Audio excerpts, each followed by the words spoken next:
구약성경 시편 23편 1절부터 6절까지 말씀인데요. 제가 한 절 읽고 우리 형제자매들 한 절 읽으셔서 돌아가면서 읽도록 그렇게 하겠습니다. 시편 23편 1절입니다. 여호와는 나의 목자시니 내게 부족함이 없으리로다.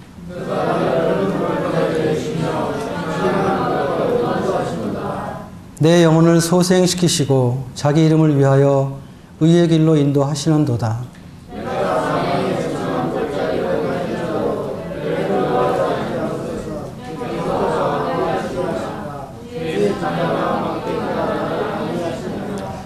주께서 내 원수의 목전에서 내게 상을 차려주시고 기름을 내 머리에 부으셨으니 내 잔이 넘치나이다.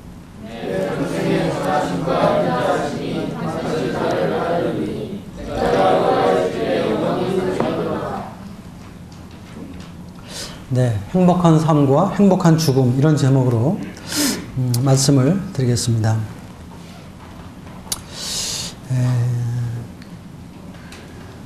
23편은 너무나 잘 아는 시죠.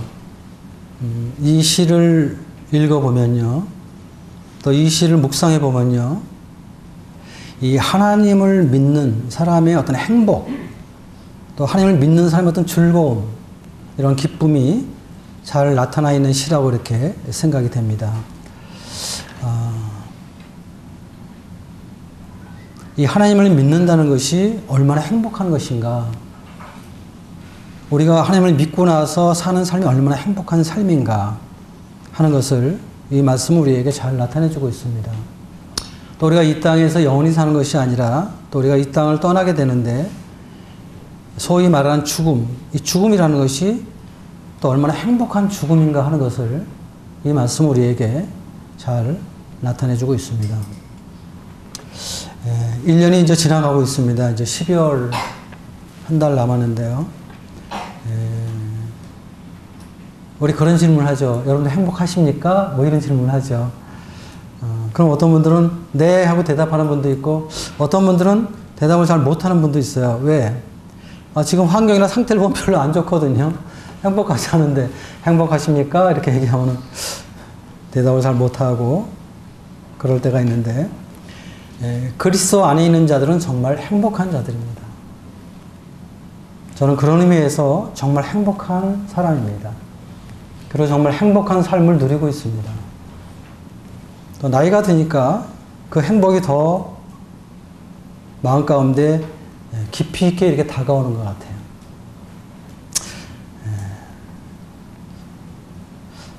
이 시는 다윗이 쓴 시인데요.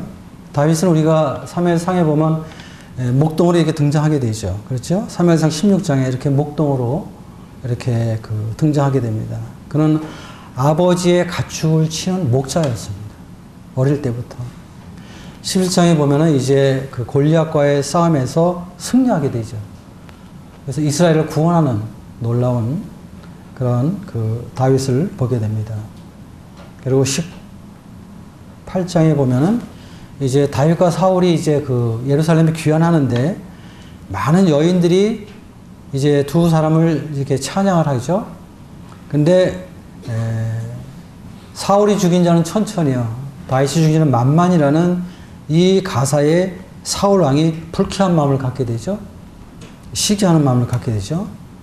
그리고 나서부터 다윗은 이제 사울 왕의 핍박 속에서 고난받는 그런 삶이 계속되는 것을 우리가 보게 됩니다. 들로 산으로 광야로 다니면서 동굴 속으로 도망 다니면서 정말 다윗은 정말 그 생애 가장 어려운 시기를 보냅니다.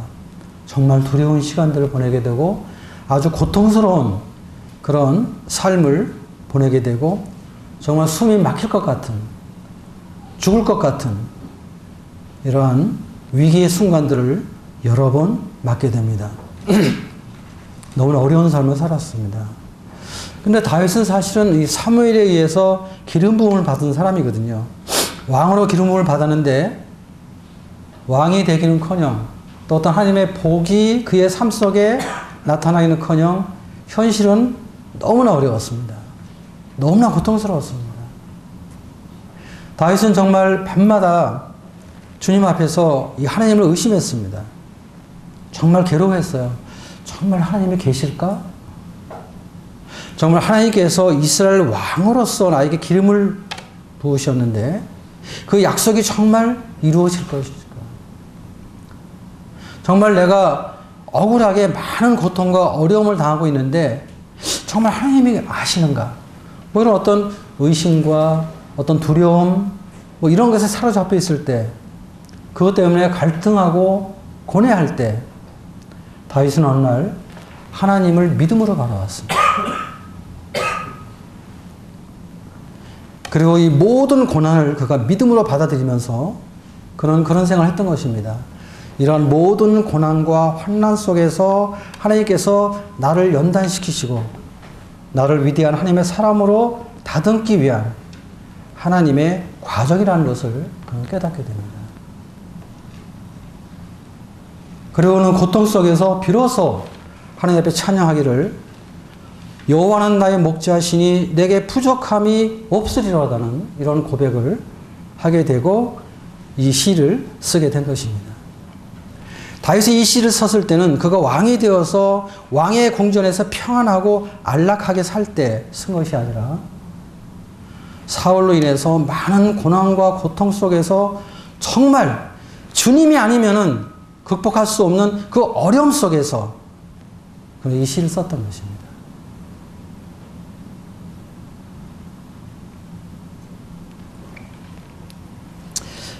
우리가 1절부터 3절까지의 이 말씀을 한번 읽어보겠습니다.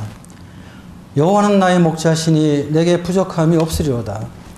그가 나를 푸른 풀밭에 누이시며 쉴만한 물가로 인도하시는도다. 내 영혼을 소생시키시고 자기 이름을 위하여 의의 길로 인도하시는도다. 참 이 말씀 속에서 그런 생각을 해봅니다.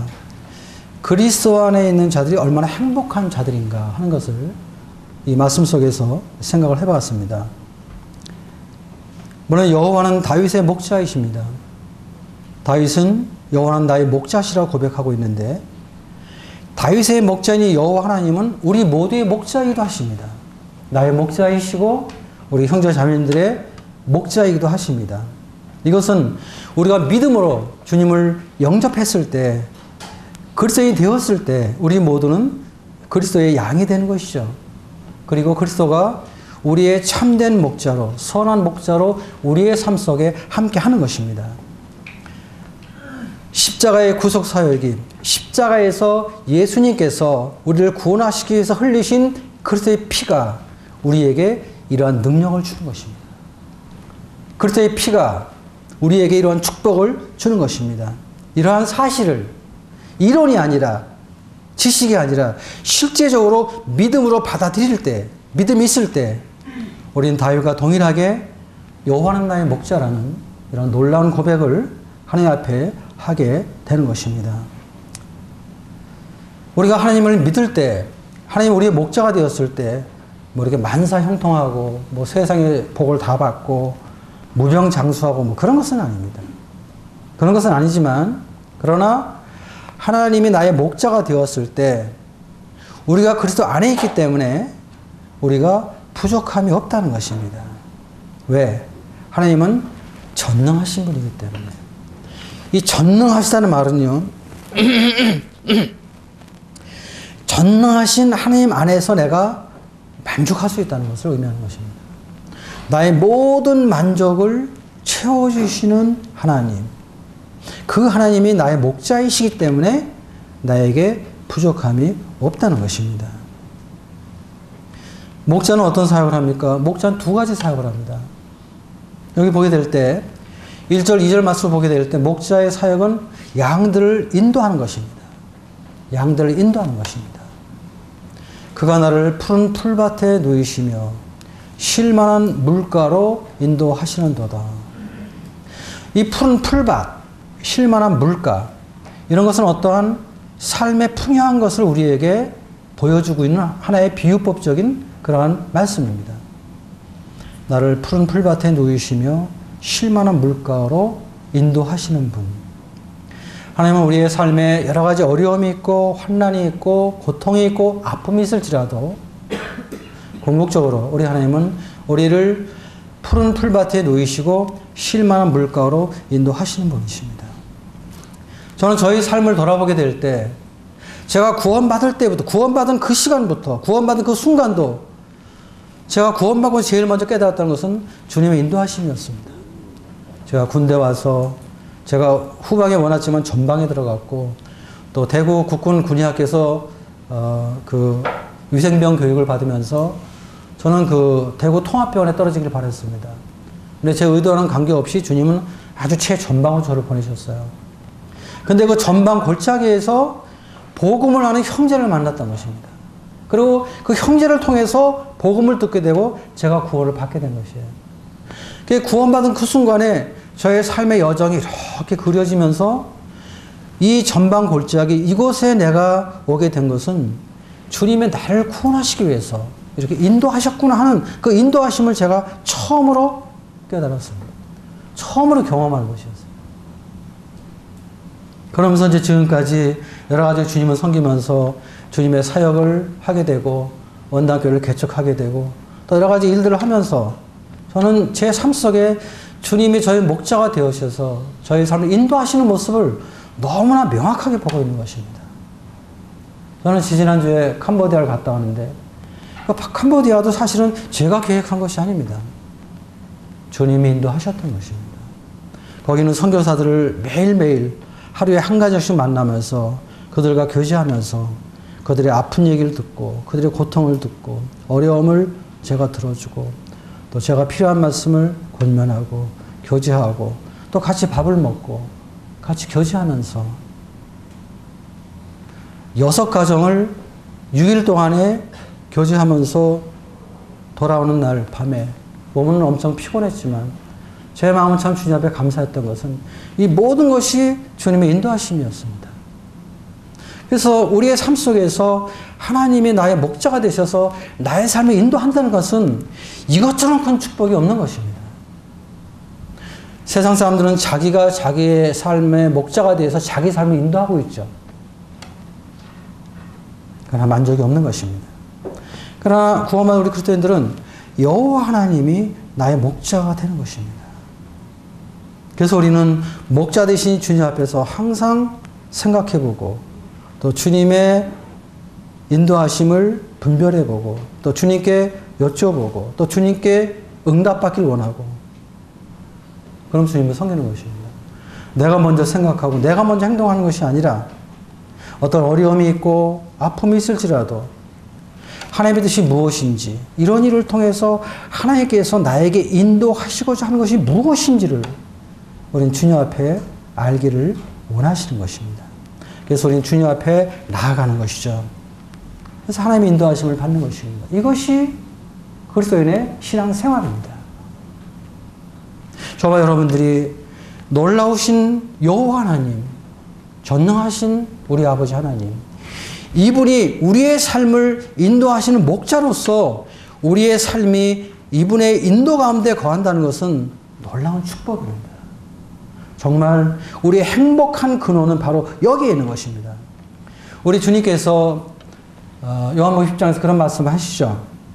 양은 목자의 음성을 듣고 목자가 앞서가면 양은 따라간다. 이런 말씀을 하셨습니다. 그렇습니다. 주님은 우리의 목자이십니다. 우리는 그분의 음성을 듣는 것입니다. 그분은 우리의 이름을 아십니다. 그분이 앞서가면 우리는 그분을 따라가는 것이죠. 여호와 하나님은 우리의 목자이십니다. 그래서 그분은 우리를 푸른 풀밭으로 쉴 만한 물가로 인도하시는 분이십니다. 그래서 우리는 행복한 사람들입니다. 두 번째는 뭡니까? 3절에 보니까 내 영혼을 소생시키시고 자기 이름을 위하여 의의 길로 인도하시는도다. 우리 영혼을 소생시키신다.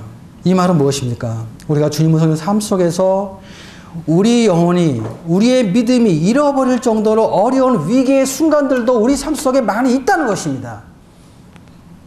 그런데 그때마다, 그 시간, 그 위기의 순간 때마다 주님께서 우리를 소생시키신다는 거예요. 다시 살리신다는 거예요. 우리의 영혼을 새롭게 하신다는 것입니다. 누구를 위해서? 나를 위해서? 우리를 위해서? 아니요. 자기 이름을 위해서 의의 길로 인도하신다는 것입니다. 자기 이름을 위해서.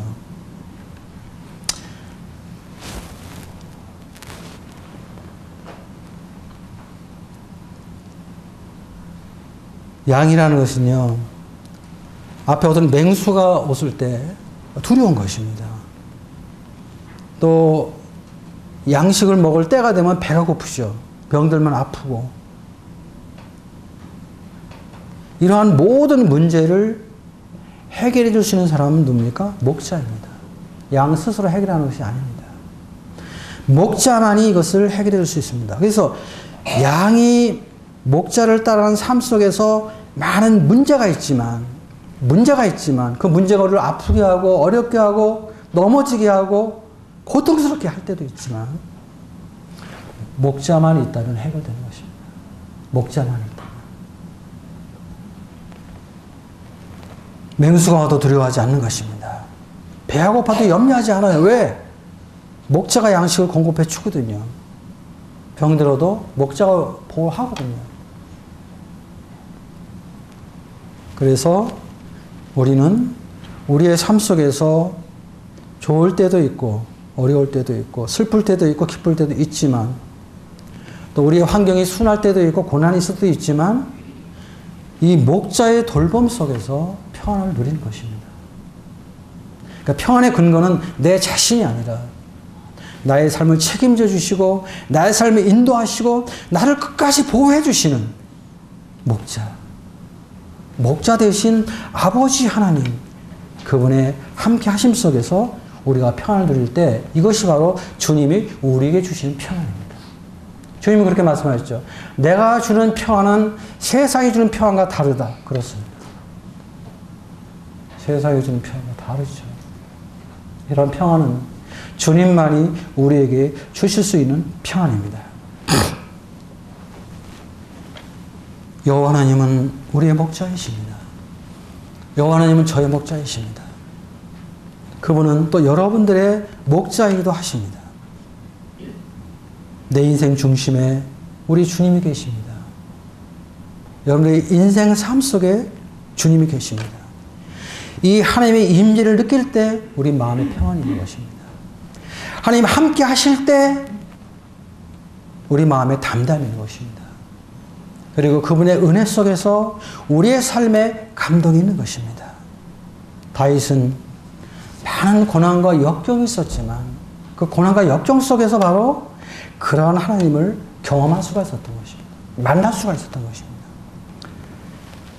자신을 죽이려는 위험 속에서 도망치고 공격받고 고통받았지만 정말 질식할 수밖에 없는 그러한 고통이었지만 그러나 하나님께서 목자가 되시고 하나님께서 그 인생의 삶 속에 중심이 되셨다는 사실을 깨닫게 되었을 때 그의 환경은 변한 것이 없었지만 여전히 고달프고 여전히 힘든 광야와 들과 동굴에서 삶이었지만 그의 영혼이 안식을 누릴 수가 있었어요. 평안을 누릴 수가 있었어요. 쉼을 누릴 수가 있었어요. 그리고 그는 그 산 속에서 고통받는 그 동굴 속에서 그는 하나님을 찬양했던 것입니다. 여호와는 나의 목자시니 내게 부족함이 없으리로다. 하나님의 목자가 되신 분들, 그리스도 안에 거하는 자들을 하나님의 인도하신 가운데 살고 하나님의 보호하신 가운데 사는 사람들, 행복한 사람들입니다. 더 이상 무엇이 필요합니까? 저는 이 말씀을 준비하면서 저희 삶을 쫙 돌아봤습니다. 제가 구원받고 좀 섬긴 지 40여 년의 세월이 흘렀습니다. 처음에 저는 주님을 잘 몰랐죠. 믿음으로 산다는 삶 속에서 사역에도 뛰어들고 이런저런 일도 있고 어려움도 있었고 또 물질적인 어려움도 있었고 그런 것들이 많은 아픔이 되기도 하고 또 슬픔이 되기도 했지만 지금 돌아볼 때 하나님은 나의 삶을 인도하시는 분이시다. 나의 삶 속에 함께 하시는 분이시다 하는 것을 깨닫게 될 때 정말 나는 행복한 삶을 살아온 사람이구나. 앞으로 남은 시간도 여전히 행복한 삶을 살아갈 사람이구나. 그리고 후일에 주님 나라에서 영원히 행복한 삶을 살 사람이다 하는 것을 깨닫게 됐습니다. 그 다음에 4절, 5절 말씀 보겠습니다. 내가 사망의 음침한 골짜기로 다닐지라도 해를 두려워하지 않을 것은 주께서 나와 함께 하심이라. 주의 지팡이와 막대기가 나를 안위하시나이다. 주께서 내 원수의 목전에서 내게 상을 차려주시고 기름을 내 머리에 부으셨으니 내 잔이 넘치나이다. 사망의 음침한 골짜기. 여러분, 사망의 음침한 골짜기 다녀보셨습니까? 이 죽음의 그늘에 있을 때 사람들은 다 두려워하는 것입니다. 죽음을 기쁨으로 많은 사람들은 없습니다. 죽음, 우린 다 한번 죽습니다.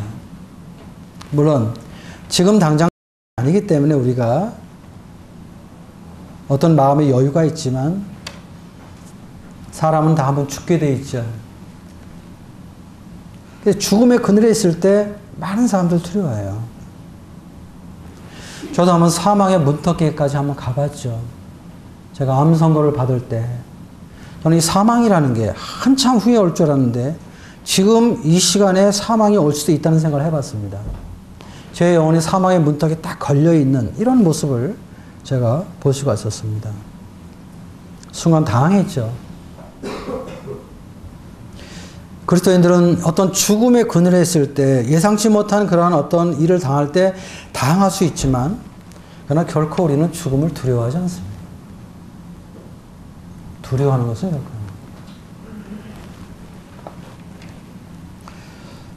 가끔 우리는 우리 친척이 죽을 때도 있죠. 또 친구가 죽을 때도 있습니다. 또 성도들이 주님 앞에 갈 때도 있죠. 우리는 많은 죽음을 봅니다. 전도서 기자는 그런 얘기를 하고 있죠. 사람이 잔치집에 가는 것보다 초상집에 가는 것이 더 유익하다는 말씀이 있습니다. 그건 맞는 것 같습니다.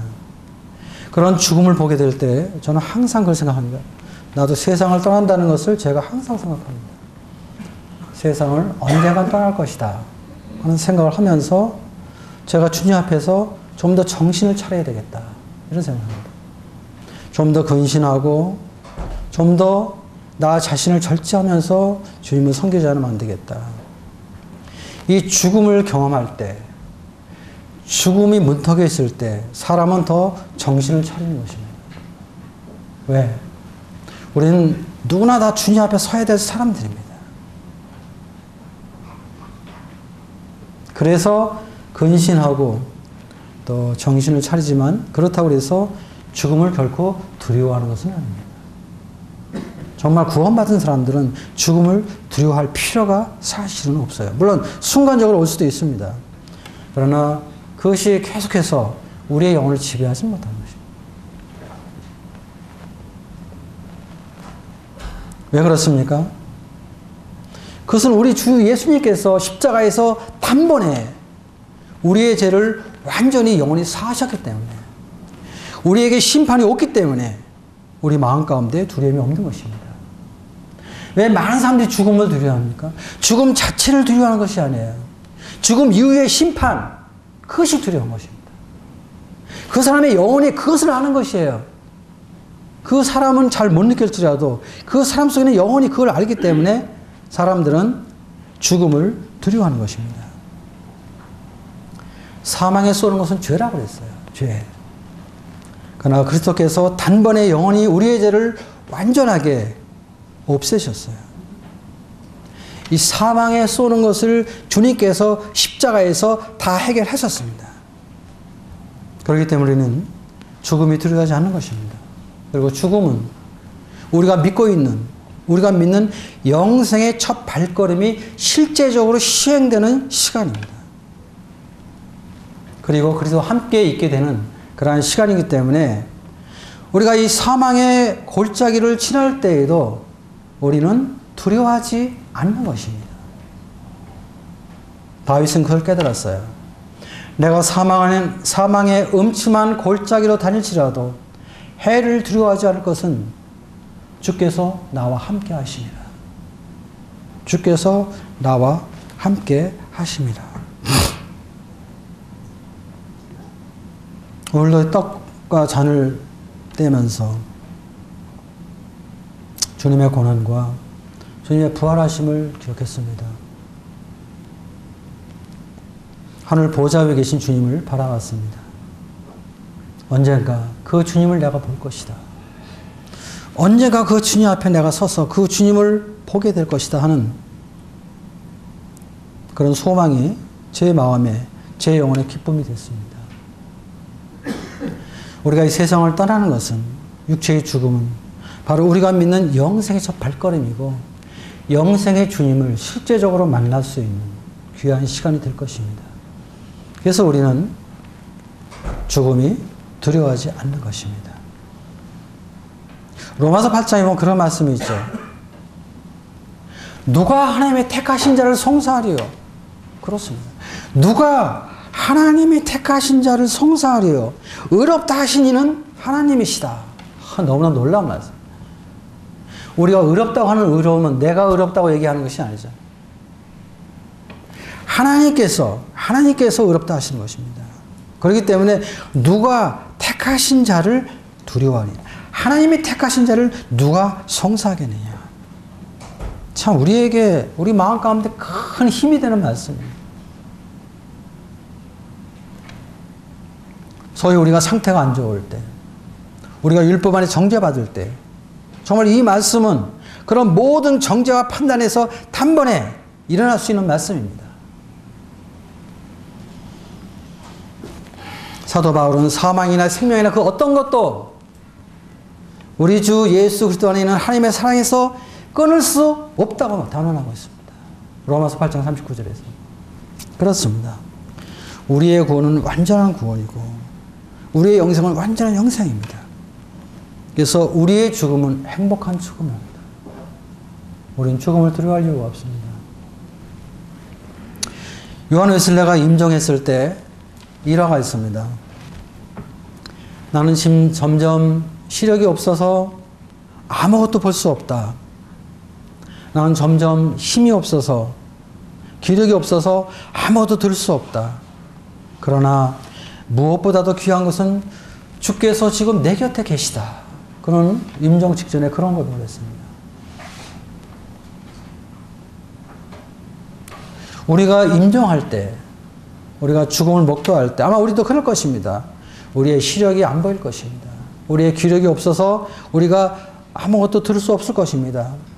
그러나 중요한 것은 그러한 속에서 우리의 목자 되신 주님이 나와 함께 계시다면 아무 문제가 없는 것입니다. 저는 5년 전에 암 선고를 받았죠. 순간 당황했습니다. 그러나 저는 바로 진정할 수가 있었습니다. 왜? 주님께서 나와 함께 하시기 때문에. 제가 수술할 때도 또 6개월이라는 아주 무서운 항암 치료하는 그 시간 속에서도 고통 중에서도 주님이 함께 하심을 경험하게 될 때 그 함께 하시는 주님은 큰 위로가 되고 큰 힘이 되었습니다. 우리의 삶 속에서 목자 되신 우리 하나님의 이러한 임재를, 함께 하심을 의식하고 의지하고 경험하는 이런 시간들이 우리에게 필요한 것입니다. 5절 말씀 보세요. 주님께서 내 원수의 목전에서 내게 상을 차려주시고 기름을 내 머리에 부으셨으니 내 잔이 넘치나이다. 신앙생활은요, 사탄과의 싸움입니다.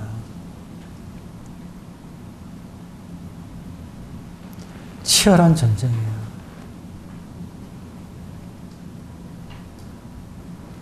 우리가 한 지역교회 장로가 된다는 것, 한 지역 모임에서 우리가 어떤 직분을 가지고 사역을 한다는 것은요, 치열한 전쟁터에서 가장 앞서야 된다는 것을 의미하는 것입니다. 가장 먼저 죽을 수 있고요. 가장 먼저 넘어질 수밖에 없는 그러한 아주 어려운 위치에 있다는 것입니다. 그래서 우리는 긴장을 늦출 수 없는 것입니다. 사실은. 우리 이 땅에 살면 긴장해야 됩니다. 왜냐하면 우리의 신앙의 여정 속에서 많은 상처가 있고 아픔이 있고 눈물이 있고 고통이 있기 때문입니다. 여러분, 저는 저희 삶 속에서 제가 하나님의 사역을 했다는 것에 대해서 무한한 영광을 갖습니다. 긍지와 자부심이 있습니다. 그러나 그 이면에는 또 사람들이 알지 못하는 많은 눈물과 아픔도 있는 것입니다.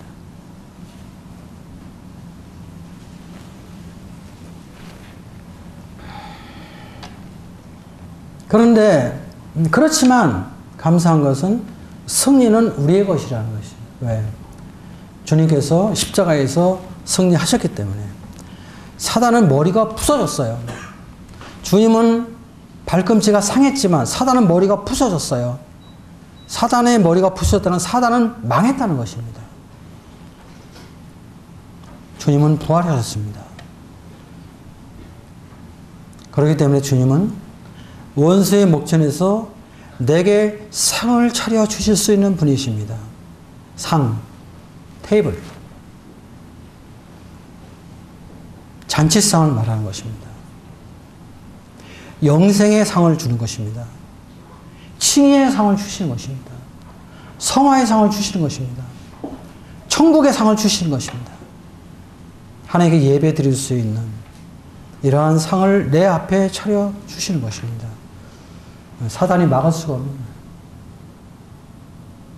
막을 수가 없는 거예요.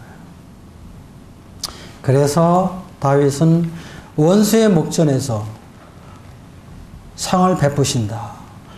주님께서 내 원수의 목전에서 내게 상을 차려 주시고 이런 놀라운 고백을 하는 것입니다.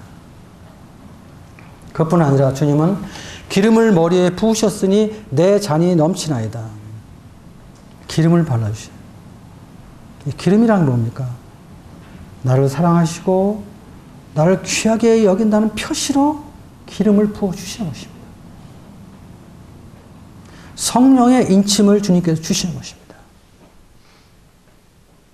우리는 구원받는 것을 은혜라고 하죠. 은혜가 무엇입니까? 받을 만한 자격이 없는 자들에게 하나님이 주시는 선물입니다. 왜? 하나님께서 나를 사랑하신다는 것입니다. 왜? 모르겠어요. 이유를 몰라요. 근데 하나님께서 나를 사랑하신다는 것입니다. 그 증표가 무엇입니까? 성령의 기름을 부어주시는 것입니다. 나를 영접해 주시고 나를 환정해 주신다는 것입니다. 이 땅에서 수고하고 또 아픔이 있고 눈물이 있던 것이 다 사라지겠죠. 다 사라지는 것입니다. 부족함이 없는 것입니다. 주님의 사랑과 은혜가 넘치는 것입니다. 그래서 다윗은 내 잔이 넘치나이다. 이런 고백을 하고 있는 것입니다.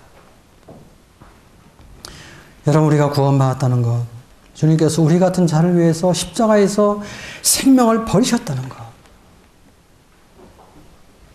마땅히 하나님의 진노와 심판을 받을 수밖에 없는 이러한 자들을 위해서 죽으셨다는 것, 하나님이니까 가능한 것입니다. 왜 그러셨어요? 하나님 나를 사랑하셔서 그렇게 하셨다는 것입니다. 하나님이 여러분을 사랑하셔서 그렇게 하셨다는 것입니다. 이 사랑이 우리의 마음을 감동하는 것이고, 이 사랑이 우리의 삶을 주님 앞에 인도하는 것이고, 이 사랑이 주님을 섬기게 되는 근본 동기가 되는 것이 우리의 모습인 것입니다.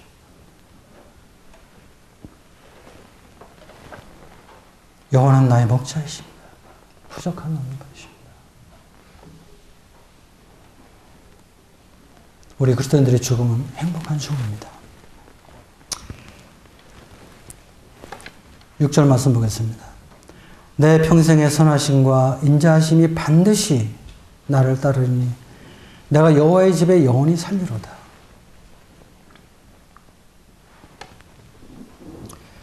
선하심과 자비하심, 이 선하심과 인자하심.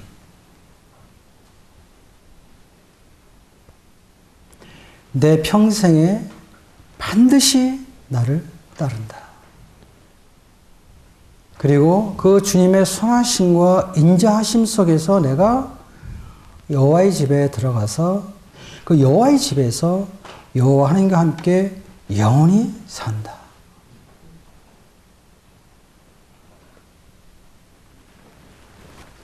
그렇습니다. 우리가 영원히 거할 집,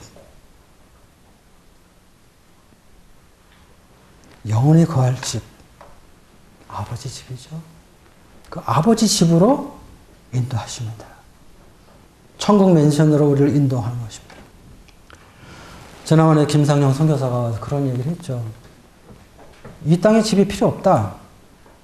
아버지 집을 얘기하는데 그렇습니다. 그 집이 우리가 거할 영원한 집입니다. 내가 여호와의 집에 영원히 살리로다.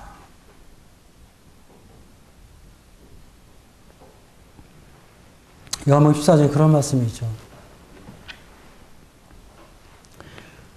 너희는 마음에 근심하지 말라. 하나님을 믿으니 나를 믿으라. 지금 이렇게 말씀하시면서 내가 처소를 예비하러 간다고 말씀하셨습니다.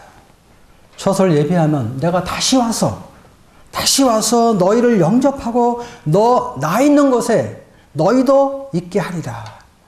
이렇게 말씀했습니다. 그렇습니다. 그래서 우리는 내가 여호와의 집에 영원히 살리로다. 이런 고백을 하는 것입니다.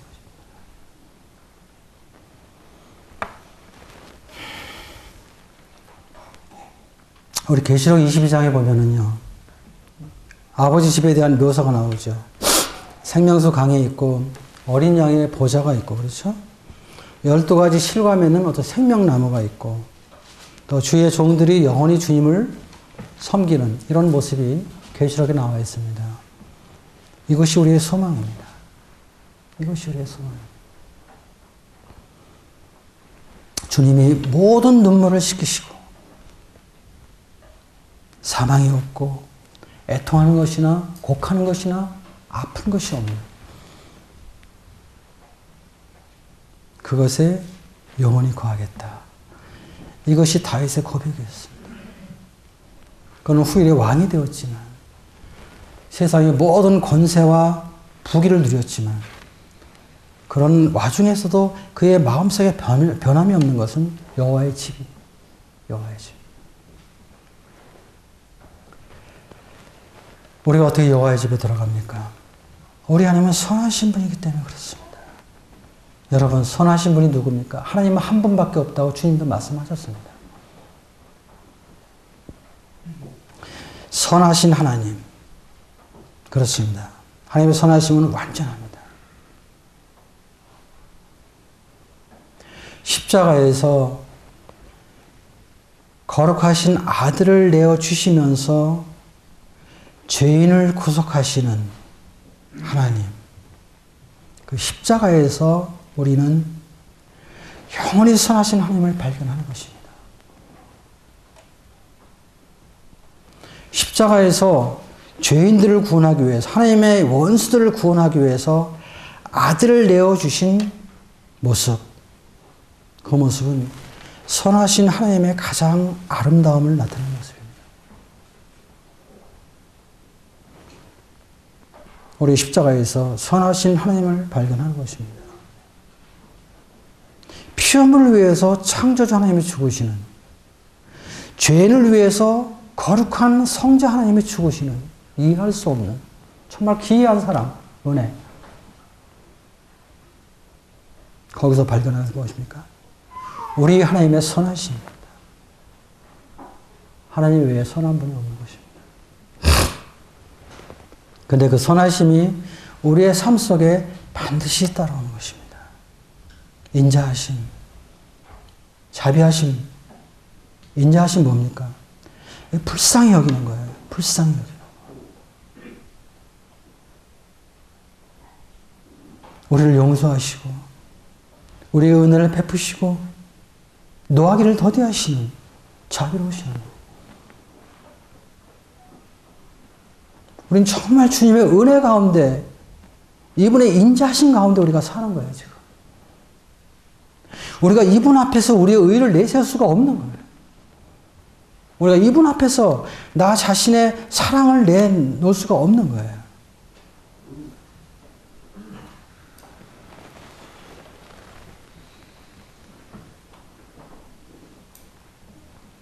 우리 십자가에서 하나님의 그 놀라운 용서를 경험하면서 그분의 자비하심을 목도하는 것입니다.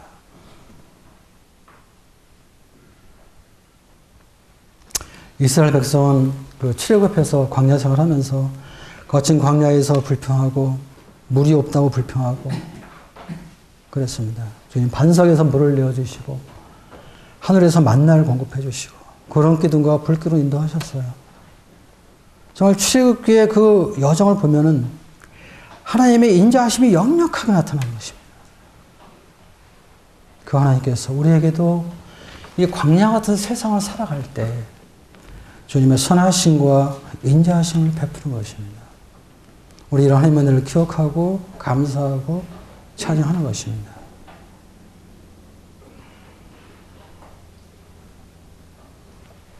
물론 내 유익대로 되는 것은 아니죠. 내 원하는 대로 되는 것을 의미하는 것은 아닙니다. 하나님의 선하심이 어떤 때는 나에게 아프게 느껴질 때도 있습니다. 어떤 때는 손해볼 때도 있습니다. 어떤 때는 억울함을 당할 때도 있습니다. 지나고 보면은 모두가 다 주님의 선하심입니다. 지나고 나면 모두가 다 주님의 인자하심입니다. 그래서 저는 저에게 어렵게 했던 사람들을 용납할 수 있는 마음을 갖게 돼요. 제 안에 그런 것이 있는 게 아니라 저와 함께 하신 주님의 선하심과 인자하심이 있기 때문에 제 마음속에 그런 마음이 있는 거죠.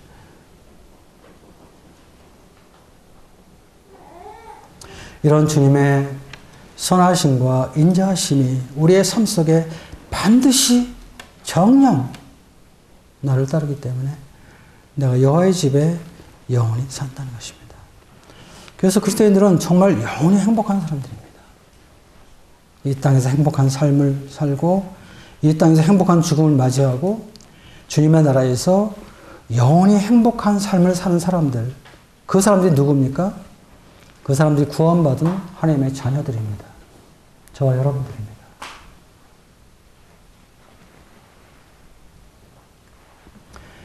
내가 여호와의 집에 영원히 살리로다. 그렇습니다. 이것이 저의 궁극적인 소망입니다. 제가 이 땅에서 무엇을 바라겠습니까? 또 이 땅에 지금 이 나이에 살면서 여러 가지 많이 경험해 봤어요. 별거 아니었어요.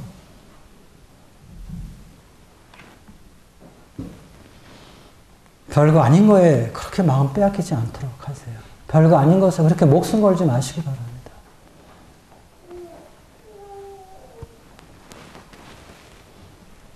우리의 궁극적인 소망은 여호와의 집에 영원히 사는 것입니다. 영생의 하나님과 동거하고 영생의 하나님과 동행하고 영생의 하나님께 예배드리는 것. 아버지 집. 지상에서는 이별의 장소이지만 그 집에서는 만남의 장소가 되는 것입니다. 먼저 간 성도들을 만나게 돼요. 또 아내가 먼저 갔다면 그 아내를 만날 것이고 자녀가 먼저 갔다면 자녀를 만날 것입니다. 그리고 우리는 가장 소중한 것은 하나님의 나라에서 우리의 주 되신 주님을 우리가 볼 것입니다. 우리의 주님을 볼 것입니다. 귀로 들었던 주님, 말씀을 읽었던 주님, 그 주님을 우리가 눈으로 볼 것입니다. 완전한 모임이 될 것입니다. 갈등이 없고 시기가 없고 분쟁이 없고 충돌이 없는 거기서 완전 성화된 우리가 목자 되신 주님을, 목자 되신 하나님을 찬양하는 그러한 놀라운 영생이 우리에게 보장되는 것입니다. 이 소망 때문에 우리가 믿음을 지키는 거예요. 이 소망 때문에 우리가 주님을 섬기는 것입니다. 이 신앙생활은 종교생활이 아니에요. 제가 항상 얘기해요. 종교가 아니에요. 신앙은 실제적인 것입니다. 하나님의 목자인 사람들, 그래서 하나님의 인도하심을 받는 사람들, 행복한 사람들입니다.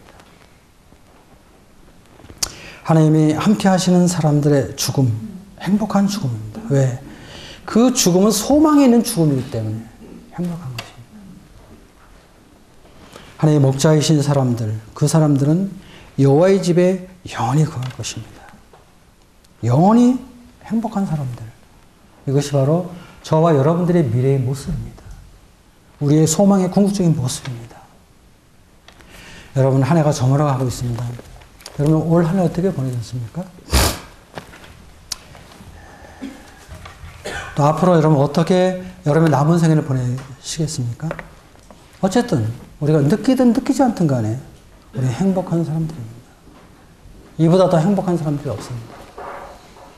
우리의 삶이 행복한 삶이고 우리의 죽음이 행복한 죽음이고 그리고 우리의 미래의 소망이 주님과 함께 영원히 행복한 사람들, 이 사실을 기억하시고 오늘의 어려움을 극복하시기 바랍니다. 여러분들에게 아픔이 있다면, 또 슬픔이 있다면, 또 감당하기 어려운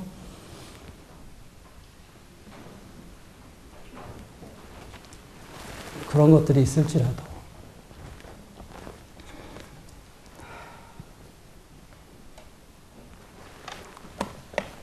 우리에게 주신 이런 궁극적인 주님의 소망으로 인해서 여러분 행복하시기 바랍니다.